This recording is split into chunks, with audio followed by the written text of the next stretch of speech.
अस्सलाम वालेकुम viewer, welcome to my back channel. आज हम इस वीडियो में डिस्कस करेंगे कि रेशनल क्रीम हम कौन सी बीमारी में इस्तेमाल कर सकते हैं और इसका साइड इफ़ेक्ट क्या है और इसका डोज क्या है और वो कौन सी हालत है जिसमें रेशनल क्रीम का इस्तेमाल नहीं कर सकते।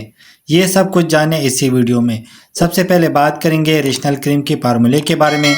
तो इसके अंदर बेंजाइलकोनियम क्लोराइड और जिंक ऑक्साइड पाया जाता है और रेशनल क्रीम एबर्ट कंपनी के प्रोडक्ट है। अगर प्राइस के बारे में बात करें तो 129 रुपये में मार्केट से बआसानी मिल सकता है।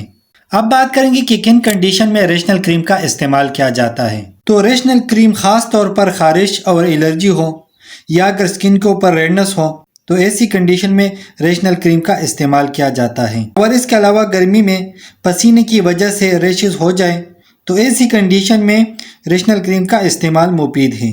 और इसके अलावा बच्चों की पेशाब वाले एरिया पर रेशेस हो या अगर रेडनेस हो या इसके अलावा इन्फेक्शन हो तो ऐसी कंडीशन में रेशनल क्रीम का इस्तेमाल किया जाता है।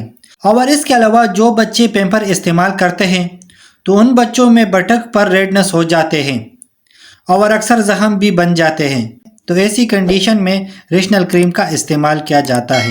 अब बात करते हैं तरीका इस्तेमाल के बारे में।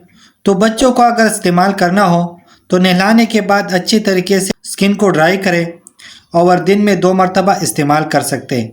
अब बात करते हैं साइड इफ़ेक्ट के बारे में।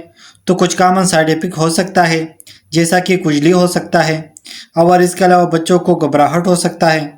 अब बात करेंगे कंट्रा इंडिकेशन के बारे में कि वो कौन सी हालत है जिसमें रेशनल क्रीम का इस्तेमाल नहीं कर सकते। अगर किसी को हाइपर सेंसिटिविटी हो तो ऐसी कंडीशन में रेशनल क्रीम का इस्तेमाल ना करें। तो उम्मीद करता हूँ वीडियो अच्छी लगी होगी। लाइक कर देना, शेयर कर देना, अगर कोई सवाल हो तो कमेंट्स करना, अगर चैनल पे न्यू हो तो सब्सक्राइब कर देना।